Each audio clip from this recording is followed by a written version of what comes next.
ഇന്നിവിടെ നമ്മൾ പറയാൻ പോകുന്നത് ജാതകത്തിനെ കുറിച്ചും പ്രശ്നത്തിനെ കുറിച്ചുമാണ്.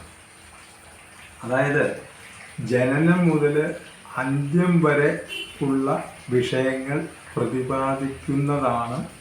അതിൻ്റെ ഫലങ്ങൾ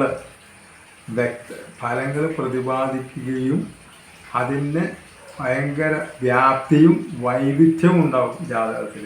ഈ ഫലങ്ങൾ ഓരോ കാര്യങ്ങളുടെ ഫലങ്ങൾ ജാതകത്തിൽ പ്രതിപാദിക്കുമ്പോൾ അതിന് വ്യാപ്തിയും വൈവിധ്യവും ഉണ്ടാവും. ഉദാഹരണത്തിന് ഈ വിവാഹത്തിനെ കുറിച്ച് നമ്മൾ പ്രതിപാദിക്കുന്നിരിക്കട്ടെ ജാതകത്തിൽ. അപ്പോൾ ആ വിവാഹം എവിടെ നിന്ന് വരും? ബന്ധത്തിൽ നിന്ന് വരുമോ, ദൂരെ നിന്ന് വരുമോ, അടുത്ത് നിന്ന് വരുമോ, അതെയോ അധികം ദൂരമല്ല അധികം അടുത്തുമല്ലാത്ത സ്ഥലത്ത് നിന്ന് വരുമോ, ഒരേ ജില്ലയിൽ നിന്ന് വരുമോ? ഇങ്ങനെ എല്ലാ കാര്യങ്ങളും നമുക്ക് വൈവിധ്യത്തോട് വളരെ ഭംഗിയായിട്ട് അത് പ്രതിപാദിക്കാനും കണ്ടുപിടിക്കാനും കഴിയും. ഇനി അതാണ് ഈ ജാതകത്തിൻ്റെ അതുപോലെ എല്ലാ കാര്യങ്ങളും വിവാഹം, അതുപോലെ തന്നെ തൊഴിൽ, ഏത് മേഖലയിൽ തൊഴിൽ ചെയ്യാനുള്ളതായിരിക്കും ജാതകവശാൽ ഉണ്ടാവുന്നത്. അവന് പ്രൊഫഷണൽ വിദ്യാഭ്യാസം കിട്ടുമോ, എത്ര സ്റ്റെപ്പ് വിദ്യാഭ്യാസം കിട്ടും, എങ്ങനെ, എല്ലാം നമുക്ക് വ്യക്തമായിട്ട് പറയാൻ സാധിക്കും. ഓരോ വിഷയങ്ങളും അന്ത്യം വരെ.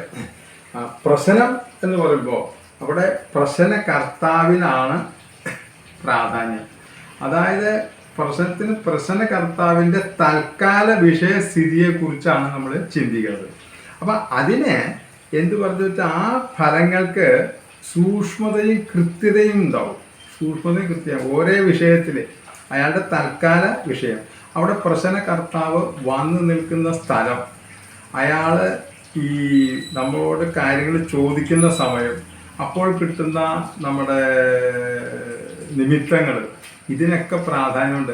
അങ്ങനെ എല്ലാം കിട്ടിക്കഴിഞ്ഞാൽ നമുക്ക് രാശി വയ്ക്കാതെ തന്നെ ഈ ഫലങ്ങൾ പറയാനും പറ്റും. അത് കൃത്യമായിരിക്കും. ഉദാഹരണമായിട്ട് ഒരാൾ വന്നു, ഞാൻ ഈ ഇറങ്ങണ സമയത്താണ് അയാൾ വന്നിട്ട് എന്നോട് ചോദിച്ചു, ഞാനൊരു വണ്ടി മേടിക്കട്ടെ എന്ന് ചോദിച്ചു. അപ്പം ഞാൻ അയാളോട് ചോദിച്ചു, നിങ്ങളുടെ നക്ഷത്രം എന്താ?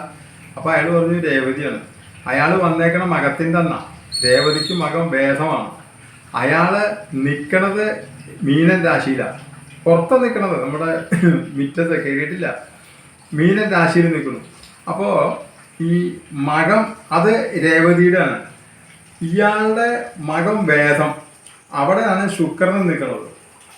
ശുക്രൻ ഈ വാഹനത്തിൻ്റെ കാരകൻ. അപ്പോൾ ഞാൻ പറഞ്ഞു, ഇപ്പോൾ അത് അഷ്ടമരാശിയും കൂടി പെട്ടത്, അഷ്ടമരാശി കൂറിൻ്റെ അധിപനും കൂടി ആയിട്ടുള്ള വ്യാഴം. അഷ്ടമം എന്ന് വെച്ചാൽ മരണമാണ്.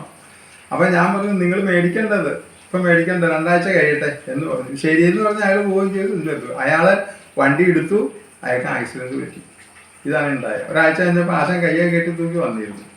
അപ്പോൾ അതുപോലെ ഓരോ വിഷയം, ഇപ്പോൾ ഉദാഹരണമായിട്ട് ഒരു രോഗി ആകെ അവശനായിട്ട് കിടക്കാണ്. അങ്ങനെ വന്നു കഴിയുമ്പോൾ ആളുകൾ വരും, പ്രശ്നം വയ്ക്കും. അതിൻ്റെ സ്ഥിതി എന്താ സൂക്ഷ്മമായിട്ട് നമുക്ക് പറയാൻ പറ്റും.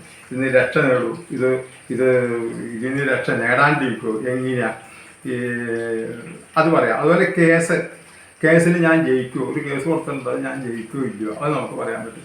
നഷ്ടം, ഒരു സാധനം നഷ്ടപ്പെട്ടു, അങ്ങനെ ഓരോ വിഷയത്തിനെ കുറിച്ചായിരിക്കും ഇത് വന്നു നിൽക്കുന്നത്. ഇവിടെ തൽക്കാല വിഷയങ്ങളാണ്. അയാളുടെ തൽക്കാല വിഷയം, സാധനം നഷ്ടപ്പെട്ടു, അതിനെക്കുറിച്ചാണ് ചോദിക്കുന്നത്. അങ്ങനെ ഓരോ ജോലി, അതുപോലെ പ്രണയമുണ്ട്, അത് വിജയിക്കുകയോ ഇല്ലയോ, അങ്ങനെ ഓരോ കാര്യങ്ങൾ അപ്പാപ്പുള്ള ഇതാണ്.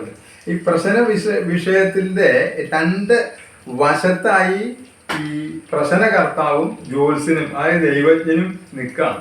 അപ്പോൾ വളരെ പ്രയാസപ്പെട്ട് ആയിരിക്കും, വളരെ ദുഃഖപരോഹനായിട്ടായിരിക്കും ഈ പ്രശ്നകർത്താവ് വരുന്നത്.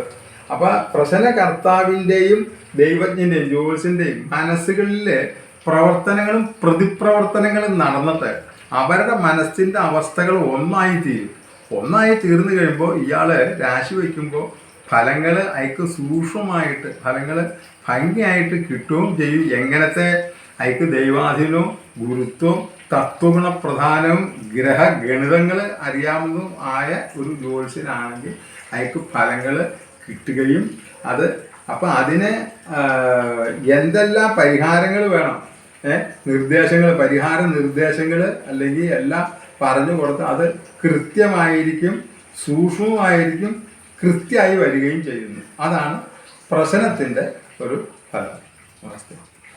ഞങ്ങളുടെ ഈ ചാനൽ നിങ്ങൾ കാണുവാനും അത് സബ്സ്ക്രൈബ് ചെയ്യുവാനും നമ്മൾ നിങ്ങളോട് അഭ്യർത്ഥിക്കുകയാണ്. പിന്നെ ഈ പിന്നെ സബ്സ്ക്രൈബ് ചെയ്യുമ്പോൾ ഇപ്പോൾ ഇവിടെ നിന്ന് നേരിട്ട് അല്ലെങ്കിൽ നിങ്ങൾക്ക് യൂട്യൂബിൽ കയറിയിട്ട് വേദസ് VEDHIS വേദസ് ഇംഗ്ലീഷിലും ജ്യോതിഷാന്ന് മലയാളത്തിലും അടിച്ചു കൊടുത്താൽ നമ്മുടെ ചാനൽ നിങ്ങൾക്ക് കിട്ടും. നമസ്തേ.